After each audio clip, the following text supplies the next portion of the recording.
Welcome to Colonize the Ocean podcast, where we discuss oceanic colonization, exploration, and education with your hosts, Adam Jewell and Brendon Traxler.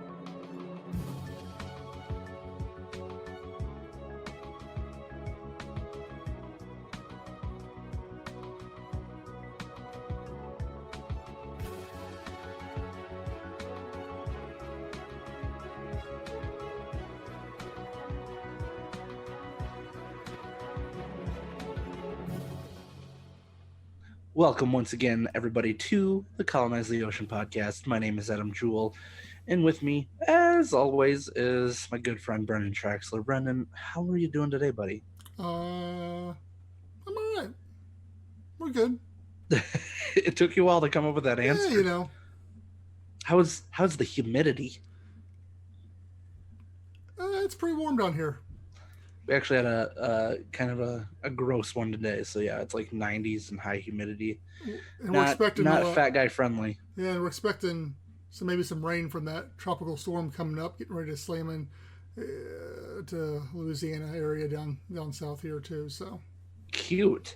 Yeah, and you're already having problems with your internet getting knocked out, so that'll be fun. yeah, that'll be fun. So today, buddy, we got some stuff we're going to talk about for our 20th episode of Colonize the Ocean podcast. I can't believe we've made it this far. Actually, I can. It's not that big a deal. 20 episodes really isn't all that big a deal in the grand scheme. I mean, hey, baby but steps. it's been fun. Yeah, baby steps. And this is probably like the 5th or 6th episode that we've been doing a video version for. So that's kind of cool. Something like that. So, today I'm going to start off with my article, Brendon. Okay. Just, this is how it goes. I usually kick it off first, and this is how I'm going to do it. So, one of the things we talked about this week on the Atlantic Sea Colony Facebook page, where we publish a lot of the news articles that we find and whatnot. So, the one I found is from DW.com, and the name of the article is Living Planet. Playing sounds underwater could help restore coral reefs. And it's more so a video that they got on there that kind of explains what's going on. But this website, DW, they spoke to a marine biologist from the University of Exeter. His name's Tim Gordon, about different ways or different methods that they're using to restore the coral reefs, particularly the Australia's Great Barrier Reef. And so one of the things that's happening, obviously, is like the Great Barrier Reef is getting destroyed and it's losing a lot of life around it. And one of the things that he mentions in their little interview on the site is that when you put like a microphone down by this coral reef, you notice that it just does not sound the same as a lot of other coral reefs. And I'm going to have to apologize ahead of time because my dog is by me and playing with his bones. So I'm going to try to make sure you don't hear the rest of that. So one of the things, like I said, is that when they listen for the sounds, they can hear all the life from the coral reef. Well, with the Australia's Great Barrier Reef, they noticed that it does not have the same sounds because there's not as much life around it. So he came up with this idea that if he actually recorded the sounds of a healthy coral reef, that he'd be able to mimic that sound and be able to play that on these dying coral reefs. And so like he would record from the healthy ones and record different sounds, like the fish, like the crabs and all that, like just the different noises that come from the coral reef, and actually played that at these dying coral reefs. And they noticed that twice as many fish actually came back to these and started to restore, I guess, the life around these coral reefs, which is actually really cool because, like a lot of animals, fish use kind of like sound to kind of detect where, what's around them, the life around them. So yeah, he was able to mimic this just by putting like a speaker out there that played the sounds of healthy coral reefs, and it actually started attracting life back. So it's just kind of cool that it's this, I don't want to say it's a simple method, but it's something that's not, I mean, it sounds crazy, but it's something that worked. Like they're seeing results from this. So like a lot of things like I always talk about, I mean, you kind of always talk about the underwater colonization stuff, it seems like, and I was talking about like kind of conservation efforts and stuff. So it's always kind of cool that to see when these groups or people are coming up with ways to start making things better, rather than like, because we always see stuff about how doom and gloom everything is. So by being able to see what this guy's doing, and step by step methods of trying to restore the life, it's just kind of cool to see that something as simple as that is working. Yeah, and talking about the Great Barrier Reef, I know that there's this article, I don't know if, in the last week or two, talking about how it's going through one of the largest bleaching events in history right now too. So it's under duress and stuff like that due to the warming waters and stuff along those lines. So yeah, anything that can be done to encourage growth and life on these coral reefs, especially in the Great Barrier Reef, which is the largest in the world, is definitely a cool thing. Yeah, and I got to thinking after I read that, because like we mentioned dang near every episode of this, is that one of the things that we always catch heat for is, are we going to destroy biosystems by placing underwater habitats at the bottom of the ocean or whatever? And it's just like, well, this is one thing that we could probably utilize too. Yeah. Not that we're going to go destroy anything, but maybe if we were able to utilize the same technology where we're playing the sounds of coral reefs, that it attracts life to this area. I mean, not only is it good for helping build environments down there, but I mean, what else are you going to want to look at? You're going to want to look at all the different biology and stuff down there, of the different types of fish and coral, and just that's what you're going to want to see when you're down there, especially if you're going down there for vacation reasons, recreation reasons. So I mean, this would go in our favor any day, really. And it's like I said, it sounds like a simple method. I'm sure it takes special equipment, obviously, to play it and all that, but it doesn't sound super crazy. So I mean, it's just something kind of cool. Yeah, and that's a good thought. Once this is a proven technology, like any other technology, usually it starts to come down in cost, and technology advances around it and simplifies it and so forth and so on. And yeah, if you can, especially as habitats, start getting put around the world, which they're going to happen, if you can start hooking up a speaker system to them that pumps the sound out wherever you're at, I mean, it's awesome. Maybe is what we need to do is like, we'll experiment and like just different types of musicians and music, like what happens when we play like Nickelback down there at the bottom of the ocean. Like, does that scare them away? Does it bring them in? I mean, I'm not going to want to stick around for very long, but I know you're a big Evanescence fan. Like, don't you think like maybe that'll attract a lot of fish? Sure. I mean, experimentation. There you go. You have that might upset some people. You have different genre of habitats around there. You like a metal one over here, and like an opera one over there, and just see which one gets the best response. Yeah, I think we'd probably just scare most of it off. I think we should just stick with what's been proven. Yeah, well. So what do you got this week there, Mr. Traxler? Well, you posted a bunch of stuff this week that was like wikis on different people and different things. I thought it'd be good education, just so people kind of know who some of the pioneers in the field are. So yeah, and that's kind of why I did that. Yeah, a whole lot more to go through too, because there's a bunch more out there you haven't got to yet.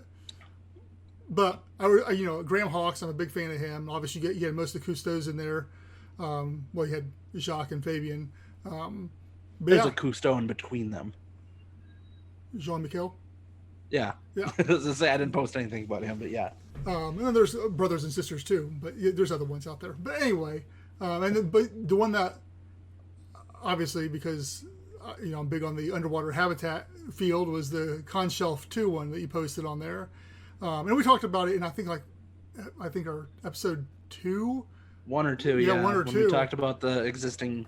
It might have been the first one, because I think the first one we did was about past habitats. So yeah. Continue. Yeah, and so once again, it's a little refresher course on Conshelf 2, which Tektite and Conshelf 2 are like my 1 and 2 favorite underwater habitats that have existed so far. Just design and functionality and stuff along those two. And Conshelf 2 just because it's called the Starfish House, because it was like this habitat that had like little arms coming off of it, like sleeping quarters and stuff like that. And it wasn't very deep. It was only like, I think, 33 feet underwater, but it had a garage for this like saucer sub that they had, so they could like go around and dock in this garage. And then they had like another platform that was 100 feet down, I think it was. Yeah, I think 100 feet down, for more scientific experiments, more saturation diving, stuff along those lines. But it was, for its time, it was massive. And I mean, even today's standards, it was still huge as far as the underwater habitat goes, and the functionality of it. And you see pictures of the guys, and they're sitting around drinking coffee and smoking and stuff along those lines in underwater habitat in the 60s. And it was just, it's one of those sci-fi pictures that shouldn't be real based on what we have today. But here it was again, 50, 60 years ago. We had this, Jacques Cousteau was doing some amazing stuff, and had he had the funding and to go on, obviously he had Conshelf 3, and he had more plans and stuff along those lines to go bigger and better. And hopefully now with Fabian, be able to carry on that pole to Proteus and stuff along those lines. But yeah, it's just, if in the show notes, I'll put the wiki obviously, but I'm gonna put some more stuff about Conshelf too, because it was cool. And part of it, I mean, part of it's still underwater today, as a natural coral reef. So yeah, it's really cool. That's what I was about to just ask you is what happened to the Conshelf 2? Because I guess I can't remember from when we did our episode on it, as if it resurfaced or if it's still down there and just Yeah, I know. I mean, a lot of this stuff they do pull out, but that one, they left most of it down there, and there's pictures of it now today. You can still go dive it. It's over off the coast of France, I believe it is. So like they just up and abandoned it, or I mean, they got done with the period of time, and I just left it down there, turned it into a natural coral reef. But at this point, like it's not still airtight or anything. Like No. Yeah, you can. Yeah, like someone smashed a window at some point. Well, I mean, the water in. Yeah.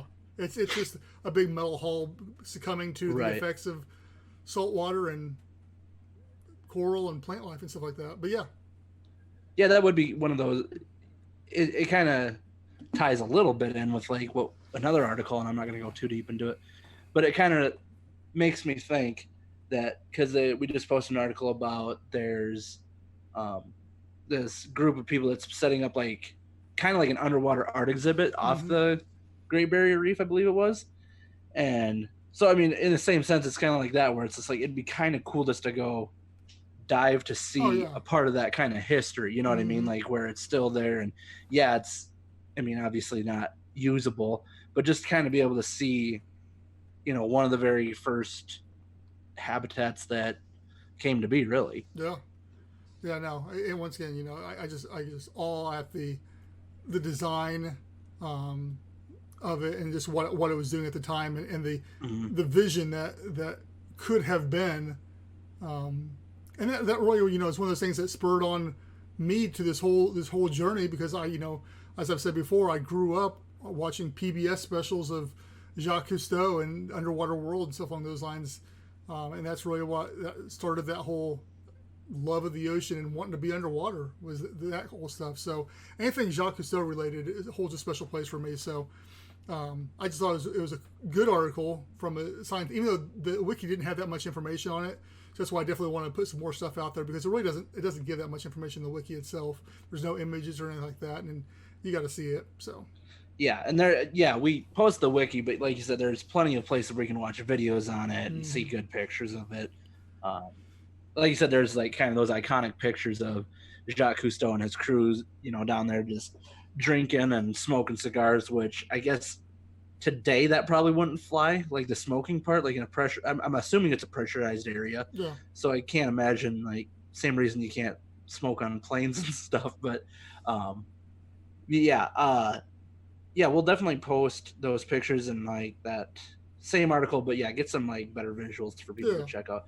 And yeah, it's a cool, I guess, inspiration point for, like you said, for you and for me, kind of coming into this, a little bit differently than you did, but knowing that someone has already accomplished it back in the 60s, 60 years ago, really, that they made it work. Now technology's come a lot further. We can do it again, and we will do it again. Yeah, I say it definitely, the technological advances and everything that we've got now, and especially, everybody talks about how the internet's made the world a smaller place, and it has to in a lot of ways to get that message out there. Had Jacques Cousteau been alive today, I can only imagine what he would be doing with the global presence that the internet would have allowed him, and what he could have accomplished, as far as underwater habitat stuff with the technology we have today. Yeah, and that was being teamed up with some of the other powerhouses that were not just like in the tech world, but could you imagine like if him and like Steve Irwin around at the same time, like just like two conservationists that like, just watching them like put a documentary together or something. But that's, like I said, that comes from my side where like I've always loved watching the animal documentaries and watching, people explore the wildlife, whether it's underwater or on ground. So anything else you want to tie into that, Brendon? Nah. I think we put together a nice little episode. Yeah, I don't want to go too deep in that because we could talk about, we could do a whole episode on, and we've talked before about doing specific episodes on specific habitats and stuff like that, and we still may do that. Right. Now that we're doing the video format, we can do some other stuff with it too. So I think it is in our future. So, I mean, and me and you the other night, we're kind of talking about how we want to continue the podcast and our video version of it. So we could come up with some pretty cool stuff where we can make it a little bit more visually educational and all that. So, well, if you got nothing else to tie in with it, Brendon, I'm going to tell these folks about colonizetheocean.com. I'm going to tell them about atlantaseacolony.com. Ooh, tell me about that. And then I'm going to tell them that if you go to atlantaseacolony.com, you can find all the links to our social medias. But if you don't want to go through that extra step, you could just type in Atlanta Sea Colony on any social media. You're going to find us. I'm talking like Facebook. I'm talking Instagram. I'm talking Twitter, LinkedIn, Reddit. I'm talking YouTube, LBRY, all that good stuff. You can find us there. Also Patreon. Brendon and I have been talking. We're going to put together a nice pitch video for Patreon, not just for the people that listen and all that, but people that might not be aware of the project and all that. So kind of give people, I guess, a better understanding of how that project will work if we get enough subscriptions and donations coming in through Patreon. So we're going to be working on that in the next couple weeks. We got some free, I have some free time coming up. You're always busy, but we're going to make it work anyways. So yeah, I'm excited. Other than that, anything you want to end with? No, I mean, if once again, I think the big thing is, where our Facebook's likes are up over, at this point in time, we're up to 1,500 people liking there. All of our social medias are growing. We're really starting to get some people.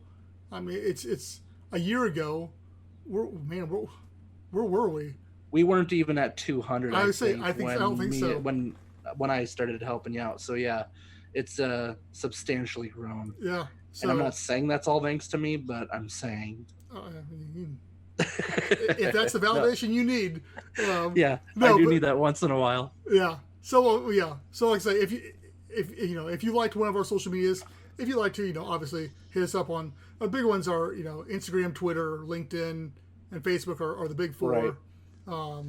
But we do a lot of discussion on Facebook. Not that we don't want to on the other ones, but Facebook is just the platform is so much more open for doing that. And it's been really cool too. And like I said, I don't want to drag out this outro, but we get a lot of messages about people asking like, "Hey, are you hiring?" Because I'm ready to come work for you guys. It's like we wish we were at that point. We wish we've had people that are like super qualified to do this kind of stuff. Like people that do professional diving, people that have like underwater welding, and just that kind of like certification and background. And it's just like if one of us had won the lottery a week ago, I mean, we would have hired these people, and been able to start this project. So, but they will come, and it's just a matter of how soon we can get there, but it will be there. Yeah, and for me, it's a very humbling experience every time we get one of those things, because I mean, obviously it helps. Some people it's just a job, and I get that too. But some people also they see the vision and what we're trying to do, and we get a lot of that too. I mean, I hope this happens and stuff along those lines. So it's validation that we're on the right path, and sooner than later, hopefully get this thing going. But one way or the other, it's going to happen. If anything, maybe we can start telling these people like, hey, we'll give you a good reference until until you can. We'll be like, yeah, this guy was top notch, and we loved his services when he worked for Atlantic City Colony. Lie about people's stuff. What are you talking Hey, about? I'm just saying if it helps. Oh, Karma, what goes around comes around. yeah. Anyways, that's it from us on the Colonize the Ocean podcast. So we will see you again. Oh, I would assume in about a week. I think Yeah, that sounds pretty probably. good. So check out those social medias, check out the sites, get a hold of us, and we will see you later. See ya.